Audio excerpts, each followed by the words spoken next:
नमस्कार दोस्तों, मैं संतोष कुमार मिश्रा अपने YouTube चैनल धर्म यात्रा एस कुमार पर कहानी सुनाता हूँ। कृपया हमारा चैनल सब्सक्राइब करें। नमस्कार मित्रों, मैं संतोष कुमार मिश्रा आज अपने YouTube चैनल धर्म यात्रा एस कुमार पे कहानी लेकर फिर आपके समक्ष उपस्थित हुआ हूँ। आज हम आपको सफल समाज में सफल व्यक्ति या भिन्न भिन्न प्रकार के जो लोग होते हैं उन्हीं के बारे में कुछ सुनाता हूँ। जैसे छोटे लोग जब शराब को पिए तो कहा जाता है ये दारू पी के आए हैं, और बड़े लोग भी यदि शराब पिए तो कहा जाता है ये ड्रिंक करके आए हैं। बस आपको वही दारू पीना और ड्रिंक का अंतर समझाता हूँ, दोनों चीजें एक ही हैं। एक संगीत का विद्यालय था, उसमें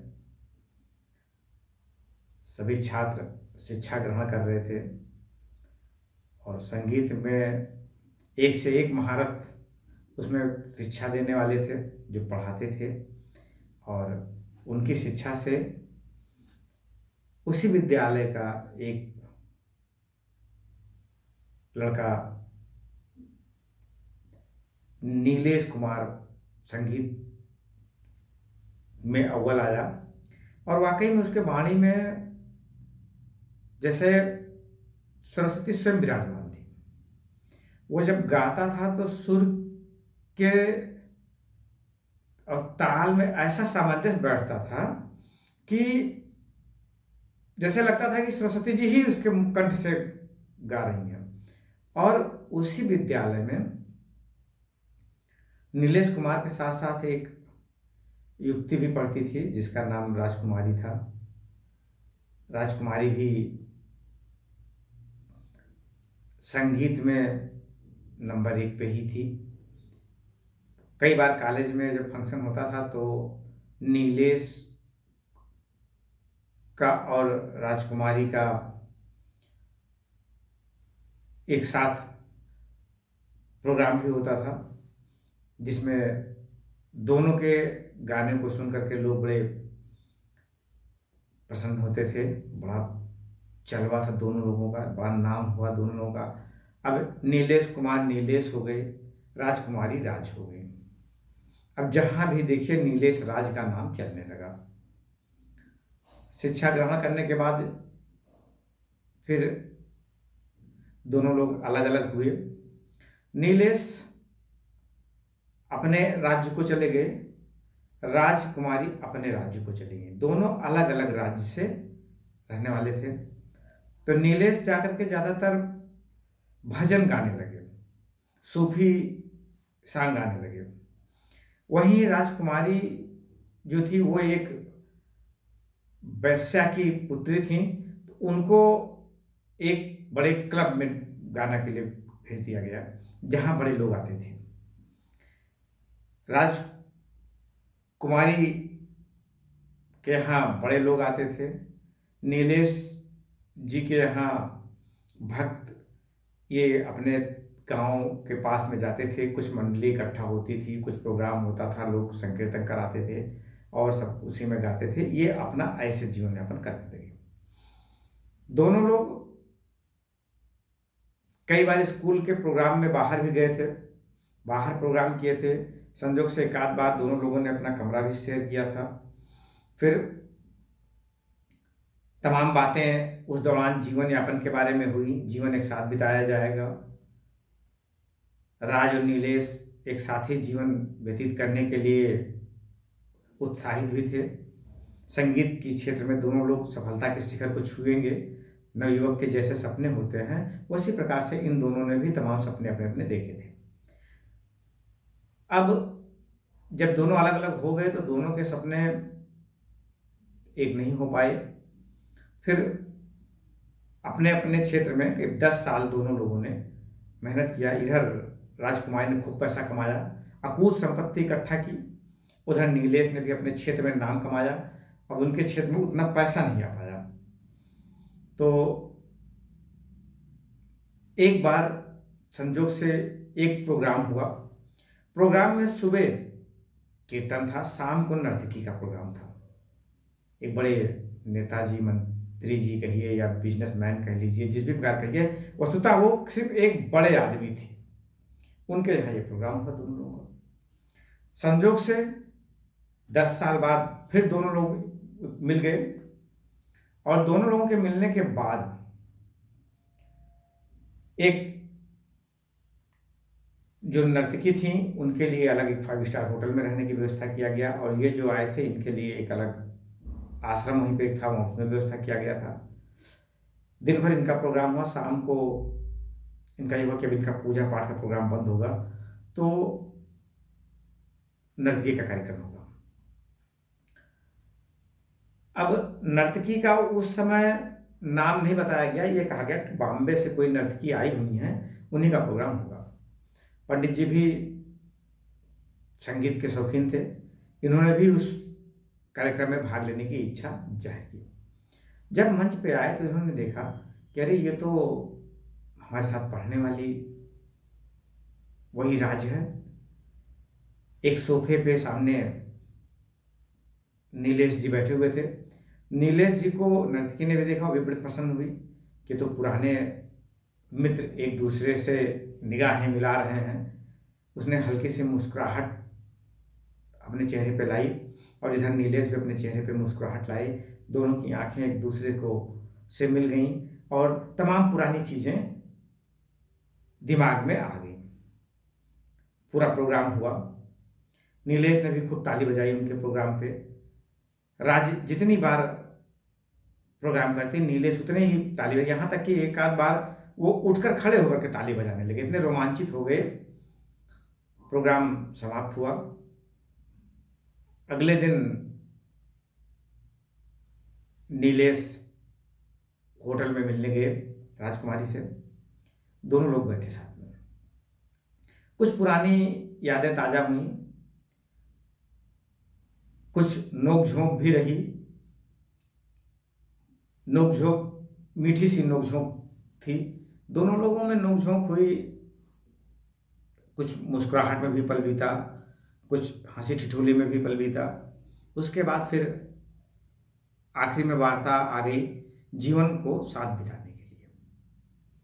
तो नीलेश ने ऑफर किया कि हम लोग एक बार ये सोचे थे कि हम और आप साथ में अपना जीवन व्यतीत करेंगे, तो अब समय आ गया है कि हम आप साथ जीवन व्यतीत करें। कई इसी दिन के इंतजार में हमने आज तक शादी नहीं की थी। तो राजकुमारी ने कहा कि शादी तो हमने भी नहीं किया आज तक, लेकिन अब आप में हम में अंतर बहुत हो गया है। अब मैं बड़े लोगों के बीच में, पैसे वालों के बीच में मैं गाना गाती हूँ, वहां मेरी वाह वाह होती है। तुम मध्यम वर्गीय के बीच में, गरीबों के बीच में अपने भजन गाते हो, वहां तुम्हारी आ आ होती है। हमारे गाने पे पैसा लुटाया जाता है, तुम्हारे गाने पे तालियां सिर्फ बजाई जाती हैं। हम जब भी अपना प्रोग्राम करते हैं, हमारे प्रोग्राम में शौकीन लोग आते हैं, शौक के लिए आते हैं, इंजॉय करने आते हैं, खुश होकर के जाते हैं। और आपके प्रोग्राम में जरूरतमंद आते हैं, जो दुनिया से, हालात से परेशान होते हैं, वो आते हैं। आप में धर्म से जुड़ गए हैं, हम हमारा मार्ग अलग हो गया है। वो कहे कि हमारे यहाँ युवा आते हैं, आपके यहाँ प्रोग्राम में प्रौढ़ आते हैं। तो नीलेश ने कहा कि हाँ, ये सही बात है, हमारे आप में ये अंतर हो गया है।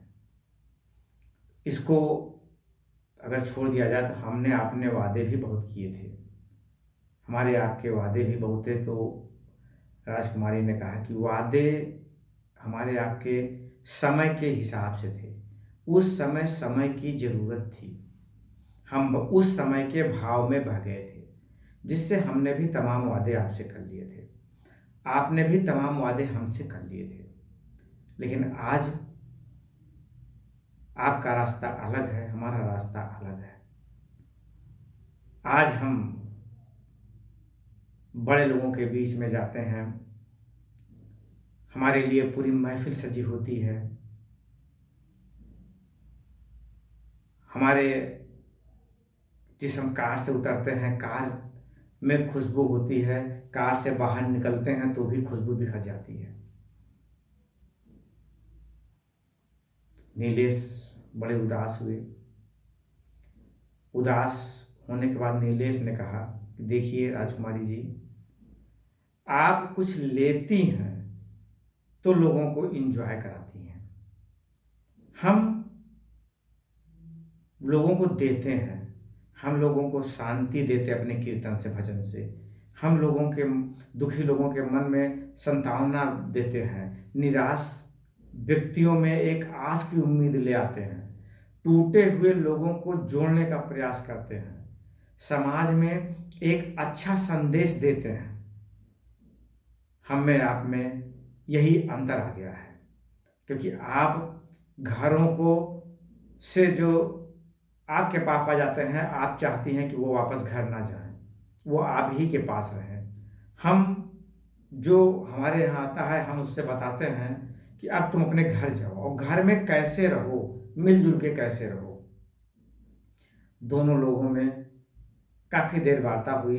वार्ता के बाद फिर यही निष्कर्ष निकला कि आपके यहाँ जो दारू पीते हैं वो आप अपने महफिल में ड्रिंक कराती हैं, हमारे यहाँ जो दारू पीते हैं, हमारे यहाँ आकर के महिलाएं कहती हैं आज हमारे पति दारू पी कर आए, बड़ा उपद्रव मचाए, आज हमारे यहाँ हमारे घर का लड़का दारू पी के आया, दिक्कत क्या। तो उनके यहाँ हम दारू छुड़वाने के लिए उन्हें उपाय बताते हैं, उनके पति को बुलाते हैं, उनके लड़के को बुला करके वो उपाय देते हैं। आप अपने यहाँ ड्रिंक पिला करके भेजती हैं और अगले दिन फिर ड्रिंक पिलाने का ऑफर देके बुलाती हैं। तो यही है, बड़े लोगों के शौक जो होते हैं वो भी वही करते हैं जो मध्यम वर्गीय या छोटे तबके वाले करते हैं, सिर्फ नाम अलग दे दिया जाता है। कोई खाना खाता है, कोई डिनर करता है। सुबह का मजदूर सुबह रोटी सब्जी खा करके और दोपहर का खाना अपने कपड़े में लपेट के ले जाता है। बड़े लोग सुबह ब्रेकफास्ट कर लेते हैं और दोपहर के लिए लंच का टिफिन बॉक्स लेके जाते हैं। आज समाज में इतना ही अंतर है कि नाम को बदल दिया गया है।